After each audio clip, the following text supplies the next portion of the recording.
Buenos días, queridos hermanos. Vamos a continuar con el estudio de la carta a los Efesios. Podemos decir a modo de repaso, nuestro hermano Hugo el domingo anterior citó el texto de Deuteronomio, capítulo 6, versículos 4 y 5, que dice: Oye Israel, Jehová nuestro Dios, Jehová uno es, y amarás al Señor tu Dios de todo tu corazón y de toda tu alma y con todo tu poder. La palabra de Dios nos muestra que hay un único Dios verdadero a quien se le debe amar de todo corazón. También aquí en la carta a los Efesios, capítulo 4, versículo 3, nos habla que debemos ser solícitos a guardar la unidad del Espíritu. ¿Sí? Como consecuencia de que hay un solo Dios verdadero, hay una sola enseñanza en cuanto a las doctrinas de fe, la unidad del Espíritu. Y también debemos tener un corazón no dividido, como también nuestro hermano decía, Salmo 86, versículo 11, consolida mi corazón para que tema tu nombre. Es decir, hazme un corazón íntegro, unifica mi corazón, no un corazón dividido, para que te ame. Y hoy vamos a continuar hablando de los dones del Espíritu. Versículo 7. Empero a cada uno de nosotros es dada la gracia conforme a la medida del don de Cristo. Dios nos ha dado a cada uno de nosotros diferentes dones de acuerdo a su gracia, a su amor, al favor inmerecido que nosotros tenemos. No tenemos ningún mérito para que Dios nos ame, pero Él nos amó, nos quiso rescatar, nos quiso salvar, conforme a la medida del don de Cristo, dice aquí. La palabra medida nos puede inducir a error pensando que los dones de Dios tienen distintas medidas o que hay mayores dones o menores dones, pero aquí no está hablando en sí de los dones, sino del don de Cristo en forma singular. La medida del don de Cristo. ¿Cuál es esta medida del don de Cristo? Pablo sigue diciendo, por lo cual dice, subiendo a lo alto, llevó cautiva la cautividad y dio dones a los hombres. El don de Cristo nos habla de lo que Dios ha hecho por nosotros, del regalo de Dios que Dios nos ha dado. ¿Qué nos ha dado? Nos ha dado a su Hijo. Dios nos ha amado tanto que nos ha dado lo más grande que Él tenía, que era su propio Hijo, para dar su vida en la cruz por nosotros, para humillarse, y luego, como dice acá, subiendo a lo alto llevó cautiva la cautividad. Nos habla del Hijo de Dios victorioso que sube al cielo con todos los méritos por la obra de la cruz para liberarnos. Llevó cautiva la cautividad. ¿Liberarnos de qué? De nuestra condición de condenación eterna a causa del pecado, de habernos apartado de Dios. Dice, ¿y qué subió? ¿Qué es? Sino que también había descendido primero a las partes más bajas de la tierra. El que descendió, él mismo es el que también subió sobre todos los cielos para cumplir todas las cosas. Nos habla de la humillación de Cristo, que se tuvo que humillar y bajar a lo más bajo para cautivar la cautividad, para librarnos y luego subir victorioso a la presencia de Dios para demostrar todo lo que había hecho a favor de nosotros. También podemos leer el Salmo 68, que es el pasaje que cita Pablo aquí para describir el don de Dios, la medida del don de Cristo. Podemos leer el versículo 15 del Salmo 68, que dice, monte de Dios es el monte de Basán, monte alto el de Basán. Nos habla de un monte de Israel, un monte imponente, impresionante, uno de los más altos, pero nos habla que Dios no eligió ese monte para manifestarse a su pueblo, sino eligió al monte de Sinaí, monte mucho más pequeño, más insignificante con comparado con este monte de Basán. ¿Para qué? Para habitar ahí, para el lugar de su asiento. También nos habla de Jerusalén, su ciudad, que la tomó como lugar de habitación y habitó ahí, una ciudad que estaba asentada sobre el monte de Sión, una pequeña colina también, insignificante comparado con el monte de Basán. Veamos cómo dice: este monte amó Dios para su asiento, ciertamente Jehová habitará en él para siempre. Los carros de Dios son 20.000 y más millares de ángeles. El Señor entre ellos, como en Sinaí, así en el santuario. Como en el monte de Sinaí, así en el monte de Sión. Y después dice: subiste a lo alto, cautivaste la cautividad, tomaste dones para los hombres. Nos habla de la obra de la cruz.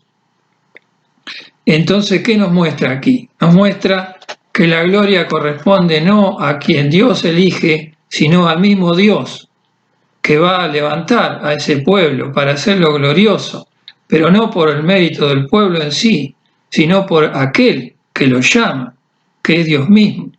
Así que Dios glorifica a su pueblo, glorifica a la iglesia, pero porque Dios la elige para habitar ahí.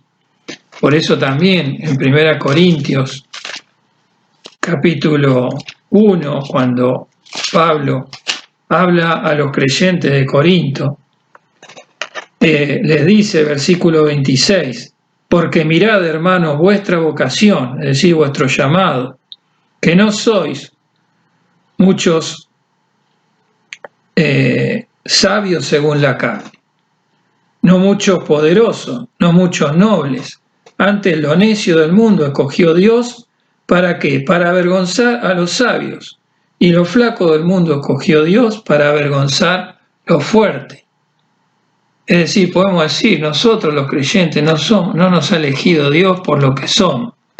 No somos ni demasiado sabios, ni muy poderosos, ni importantes, ni personas importantes de este mundo. Y si así lo fuéramos, como podemos decir al apóstol Pablo, no es lo importante eso, sino la importancia y la gloria está en el Dios que nos ha llamado para manifestarse. Volviendo al pasaje de Efesios, dice: y él mismo dio, versículo 11, unos ciertamente apóstoles, y otros profetas, y otros evangelistas, y otros pastores y doctores. Ahí nos empieza a hablar que conforme a la medida del don de Cristo, conforme a la obra de Cristo, ahora nos da los dones para la iglesia. Y aquí habla más específicamente de la iglesia, no la iglesia actual, sino la iglesia apostólica.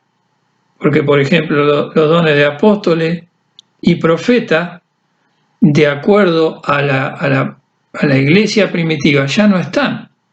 Porque los apóstoles y los profetas fueron aquellos que recibieron la revelación de Dios para poner el fundamento de los apóstoles y profetas, para completar la revelación que es la palabra de Dios, el canon bíblico.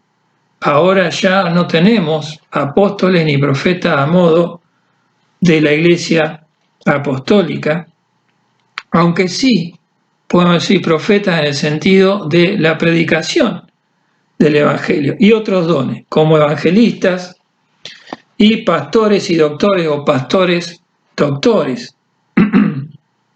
Cita algunos dones, pero lo importante es el propósito de los dones. Dice: para perfección de los santos, para la obra del ministerio, para edificación del cuerpo de Cristo, es decir, para que la iglesia sea edificada armónicamente, en el que cada miembro debe tener la responsabilidad y el sentir de descubrir cuál es el don que Dios le ha dado, cuál es la capacidad espiritual para que la iglesia pueda marchar, apoyándose cada miembro uno sobre otro como piedras vivas de un edificio. Así la iglesia pueda cumplir el propósito por lo que Dios la ha formado.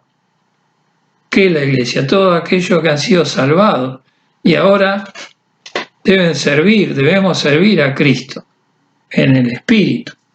Pero es muy interesante la palabra para perfección. Perfección es la palabra, catartismo, se encuentra una sola vez en el Nuevo Testamento, aunque hay muchas palabras con la misma raíz que tienen el mismo significado, pero como sustantivo es esta palabra aquí, catartismo. ¿Qué significa?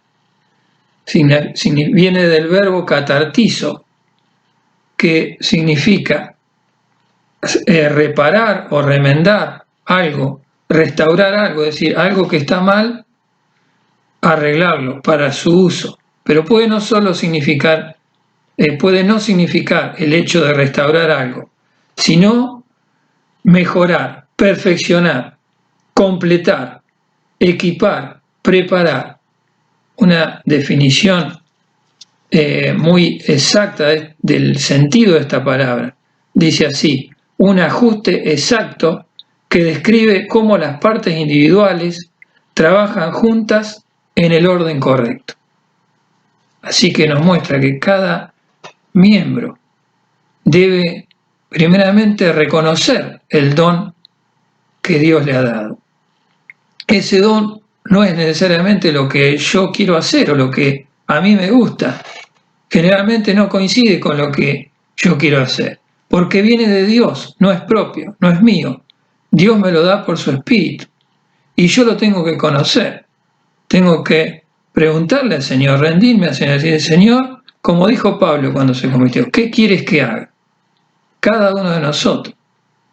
Dios nos ha dado una capacidad espiritual y eso conforme a la medida del don de Cristo. Es decir, conforme a la obra de Cristo, al sacrificio del Hijo de Dios. ¿Cuánto costó que Dios me pueda dar un don a mí?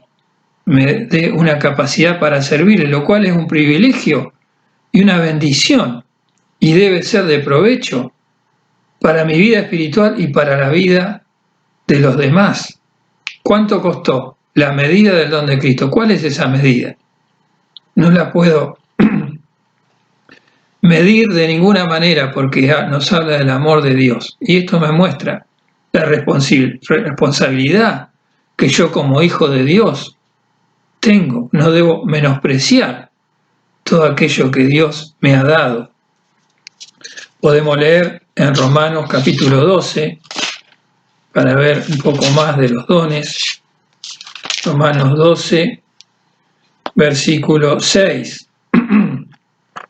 De manera que teniendo diferentes dones, según la gracia que nos es dada, y aquí sí habla de dones más particulares, no tanto de la Iglesia Apostólica, sino ahora de nosotros, de nuestro tiempo.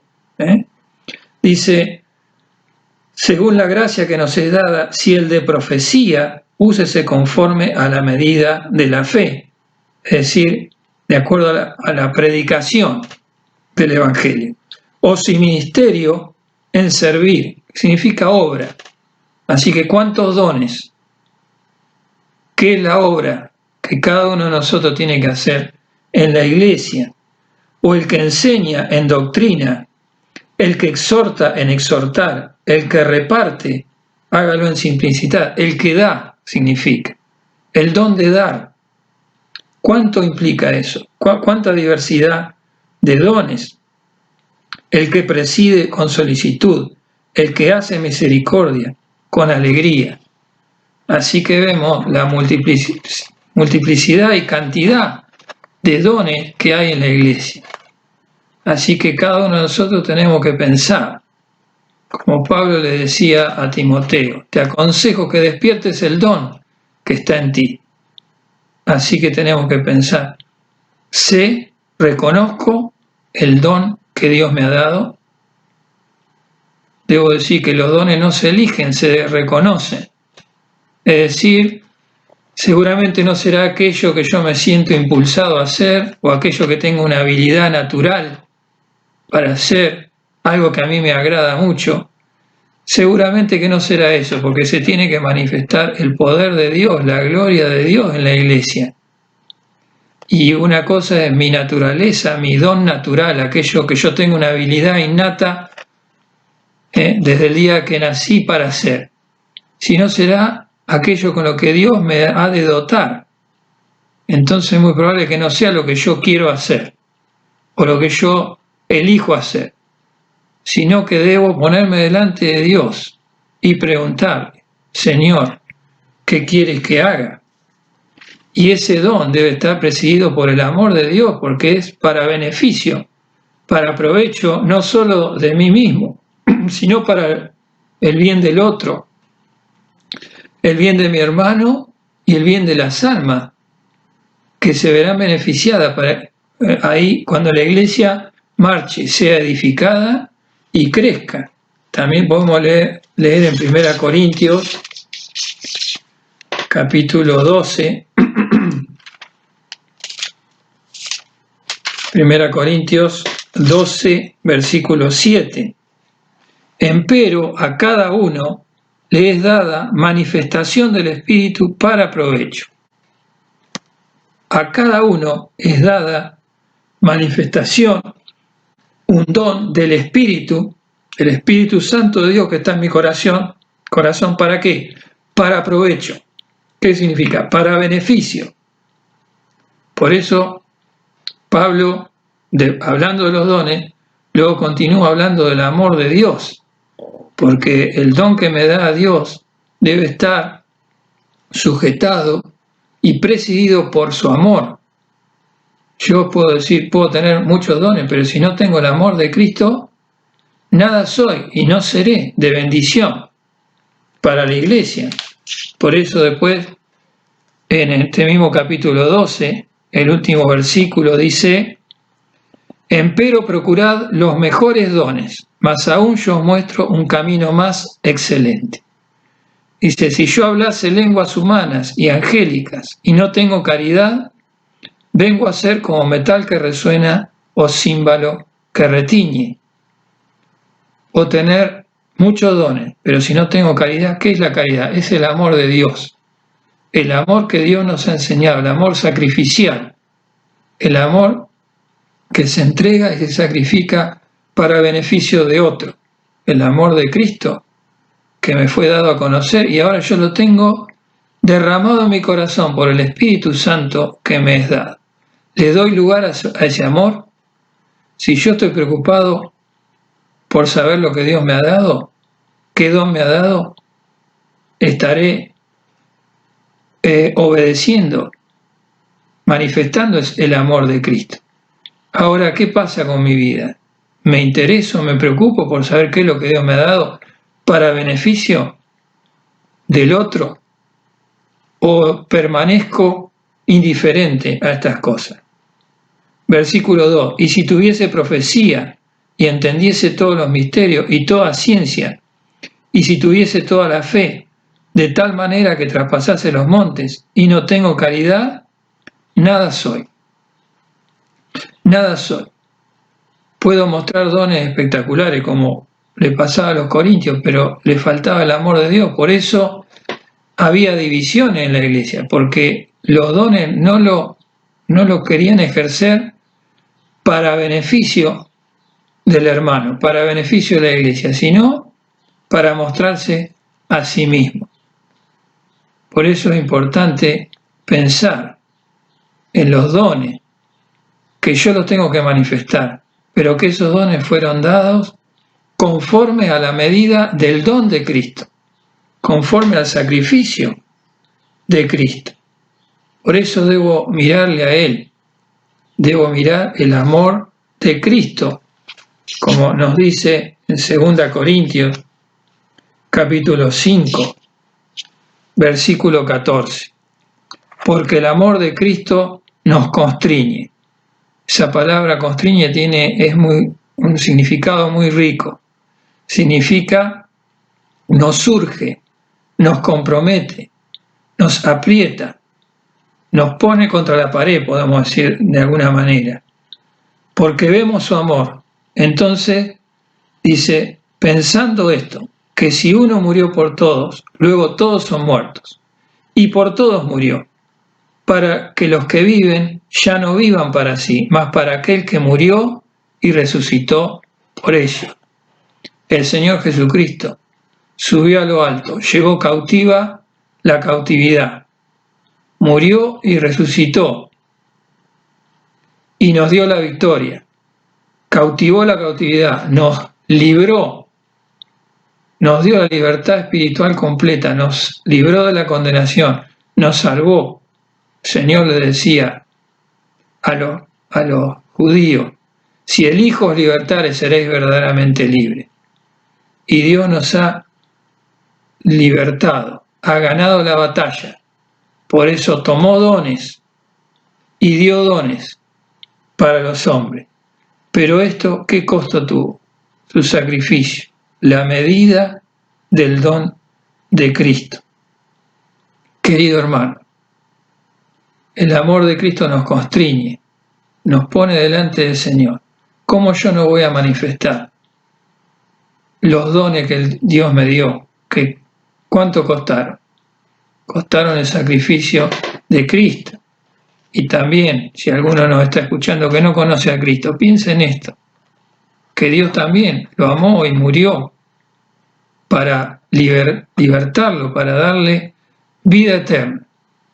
Y esto fue un costo muy alto, el sacrificio de la cruz. Así que, ¿qué debe hacer? Aceptar a Cristo en su corazón, entender que sus pecados lo llevaron a Cristo a la cruz, y ahora Cristo quiere darle vida, lo quiere libertar. Ya lo hizo en la cruz, pero para que eso sea efectivo tiene que creer en el sacrificio de Cristo. Quiera el Señor que el amor de Cristo nos comprometa. Al mirar su amor, seamos comprometidos delante de Él para manifestarlo, para servirle. ¿Cómo voy a servir a Cristo si no conozco lo que Él me dio? Para eso son los dones, para perfección de los santos, para que la iglesia pueda crecer, pueda ser edificada y así predicar el Evangelio. Que el Señor nos bendiga, hermanos, para que podamos tener esta experiencia del amor de Cristo en nuestros corazones. El Señor nos bendiga.